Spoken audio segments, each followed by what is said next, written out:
Good evening, everyone. Welcome back to Cask 529. I'm Brian. And I'm Shona. And we're back with round 2 of our Wheated Whiskey Challenge.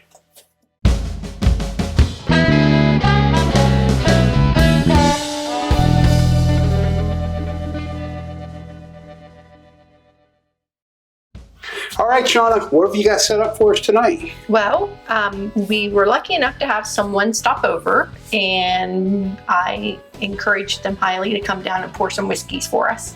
What'd that cost us? Nothing at all. Not even a pour? Nope, not even a pour. So this is a follow-up from a show we did a few weeks ago where we did 4 wheated whiskeys that evening as well. We had a lot of input on that show. We did. Really. And so round 1, we tasted Wilderness Trail, Green River, Weller, and Old Elk. The winner was the Wilderness Trail. So we brought Wilderness Trail back tonight. To see how it holds up. See how it holds up. And I put in the 1792 sweet wheat, the Maker's Mark 46. Which we had a lot of input on. Mm-hmm. And the Bernheim. Again, also input on the Bernheim. Yep. So the 1792 sweet wheat is 91.2 proof. It does have an undisclosed mash bill, so I can't really tell you the breakdown of that. And if you can find it, the MSRP is around $39.99. The Wilderness Trail is a bottled in bond, and it is 100. That makes it 100 proof. It is 64% corn, 24% wheat, and 12% malted barley, and it goes for $47.99. The Maker's Mark, it's the French Oak, number 46. It is a 94 proof. It is $34.99, and it's 70% corn, 16% wheat, and 14% malted barley. And then we're coming in with the Bernheim Original Small Batch. It is an age dated at 7 years, a 90 proof for $34.99, which I think is a great price for an age dated a 7 year. It is 51% wheat, 37% corn, and 12% malted barley.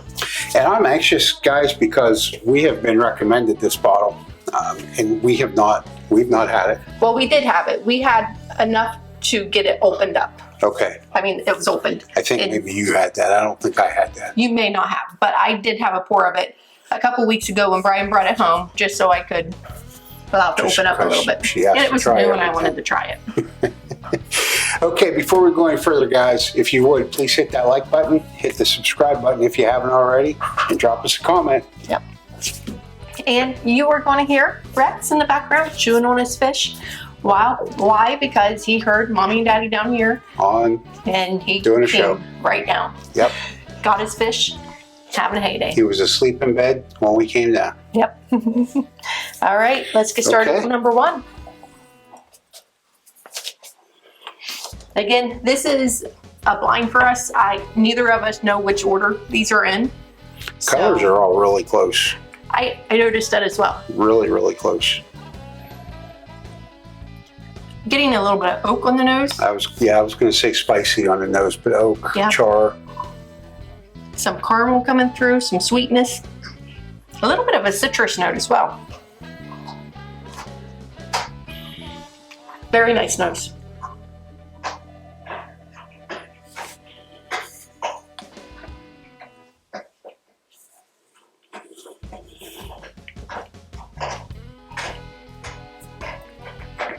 As it enters the palate, it's a little bit thin. However, great flavor, but it does not disappoint. Mm-mm. It is full of oak flavors, sweetness. And I've been getting this a lot, a little bit of a bubblegum note at the end with a tobacco hint as well. And it's just a hint of tobacco.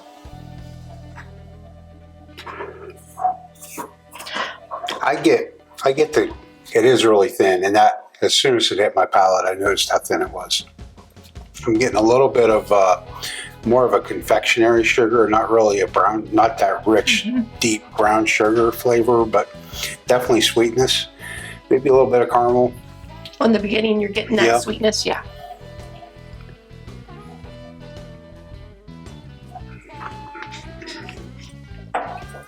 And actually, once I had that on my palate, I was able to get that confectionery sugar in on the nose. Yeah, that one's good. It is. Really, it is. It's really really nice. good. It's just if there's a disappointment in it for me, it's the thinness. It is how these are all 100 or lower, so they're Yep. going to be. Yeah, 100 proof is thinner. our heaviest pour tonight. Mm-hmm. So, and then 94 is the next one behind that. Yeah, so 90 being the lowest, so you kind of gotta expect them to be all thin. That one, regardless of the proof, is full of flavor. Great flavor. Yeah, it's a great pour.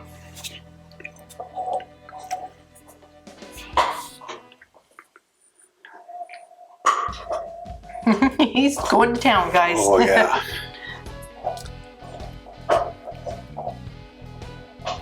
This one I'm getting more baking spices on. A little bit of caramels coming through and a lot of char on it. I'm getting the char more than anything. It's Picking the up char. a note of vanilla. It's kind of surprising how low proof these are, the char that's on. Honestly, Really? yeah. Maybe a little bit of a fruit note coming through. It's a nice nose. Just like wine, it's a nice nose.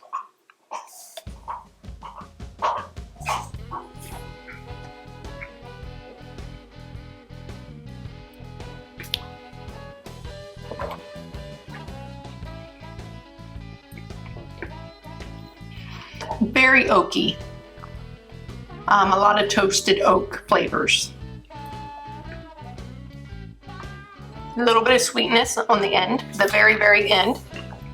So I've not had this very much, but sweet tart. I'm getting some sweet tart. Really? Yeah, it was weird. It was a sweetness that I was like, what is that? I've had that. But the longer it lasted, it kind of went to the tart part of it. Huh. I didn't pick that up, but let me go at it again.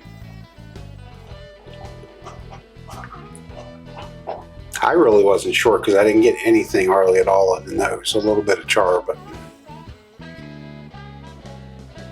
And I'm still not. Like this one, on number one, I got more on the nose after I tasted it. Not happening here, though.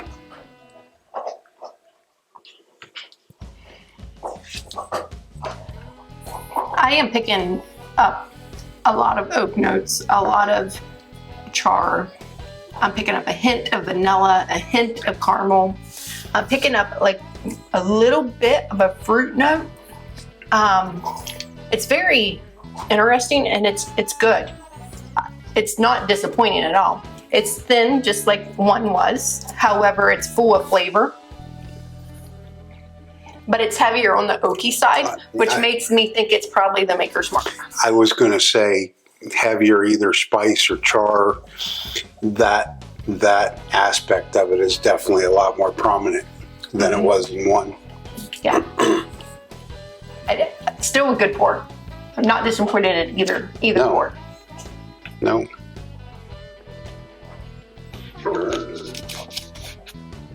Ready for number 3? Well, I'm ready if you are. I'm ready.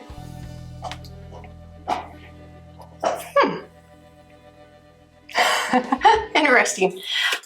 It's kind of a sweet, peppery spice note.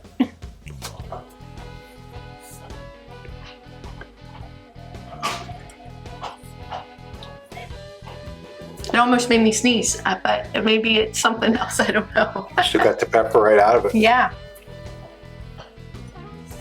It is a nice nose. It just has like a nice black pepper note on it for me. There's some caramel, some vanilla, a little bit of oak.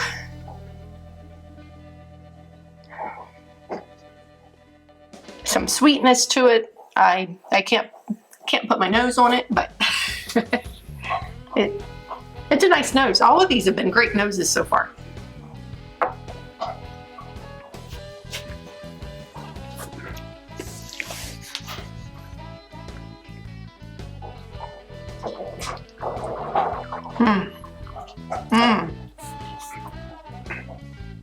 Nice, fruity cherry note with brown sugar and oak. And wow, good. Got all that, huh? Good. It's again thin.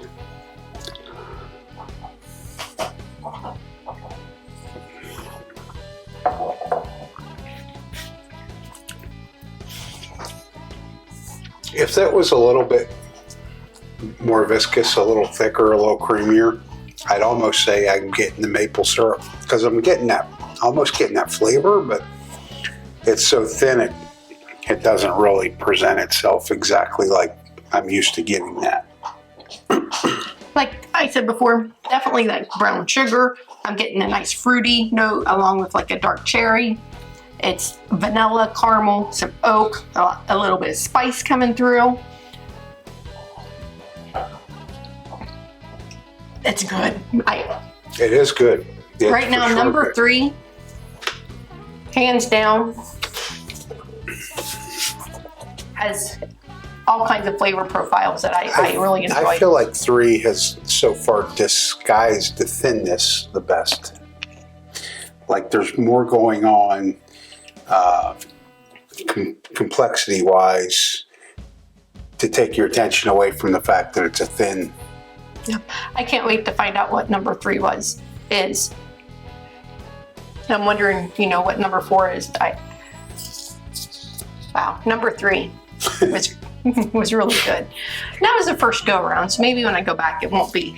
Yeah, I'm not ready to say which one yet. Good.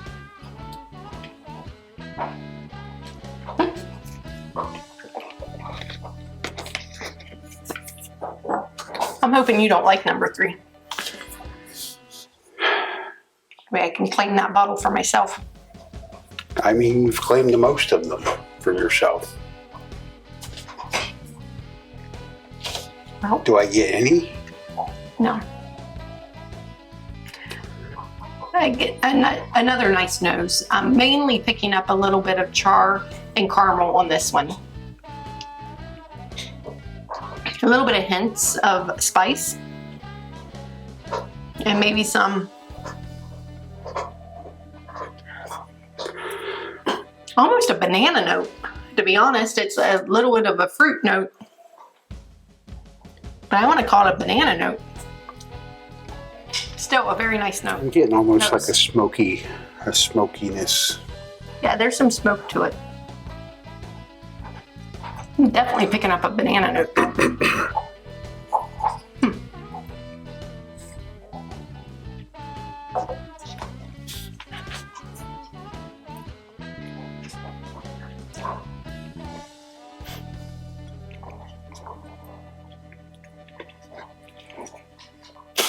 Nice.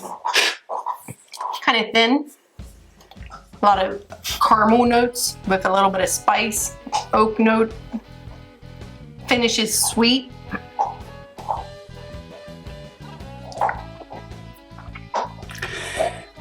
When that first hit my palate, I thought, this is the one, this is my pour of the 4. Mm-hmm.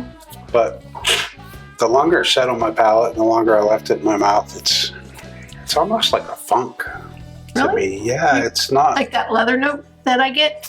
I didn't get it the first taste. But it does put me in mind of the time you made me chew leather. Not shoe leather, but chew leather.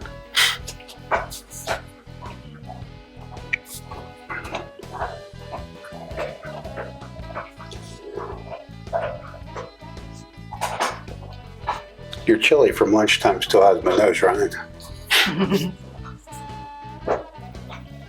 This one's good too. It is really thin. I almost want to say it's probably the thinnest. However, you can really get some flavors out of it. I'm getting a lot of oak, but not a heavy oak. I think it was like number 2 was. But a lot of oak, like char with some spice to it. I'm getting the caramel, the vanilla. I am getting a fruit note. Even though on the nose it was more of a banana for me, I think it's almost more of a pear note that I'm picking up on the palate. Pear. Mm-hmm. Interesting. All of these are good, to be honest. There's not one that you would put in front of me that I wouldn't sit there and drink. There's not many that I've put in front of you that you wouldn't sit there and drink. There are some though. There are some. There are some here. Yes. So let's go back through these and get them lined up.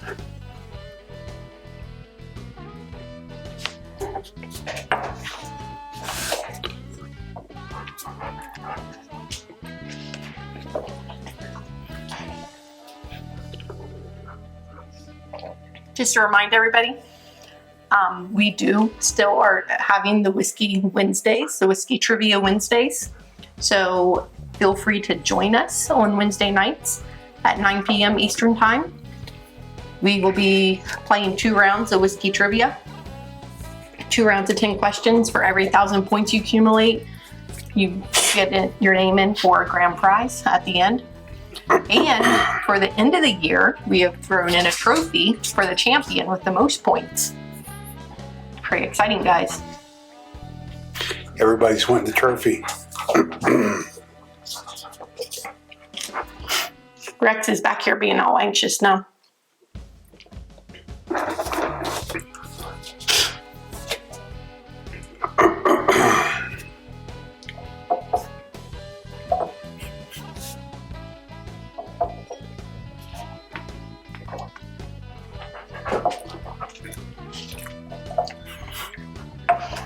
Number 3 did not disappoint on the way back. Still a great pour.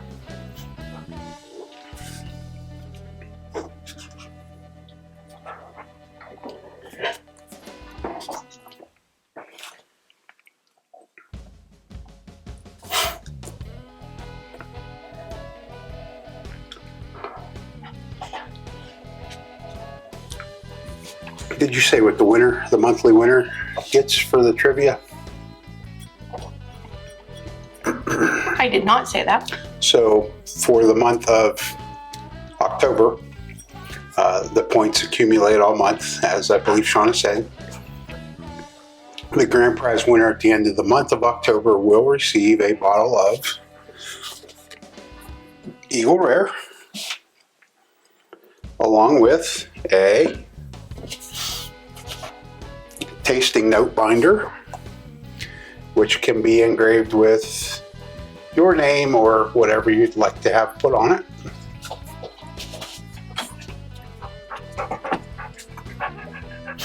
So that is for the month of October.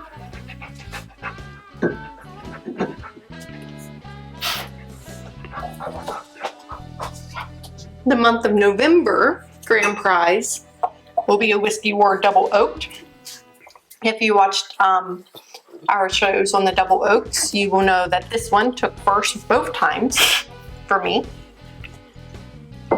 Both 2 different lineups. That's a great. It's a great that's pour. a great pour.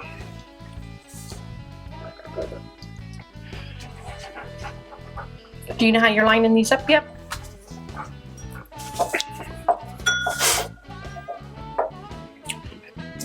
I think so.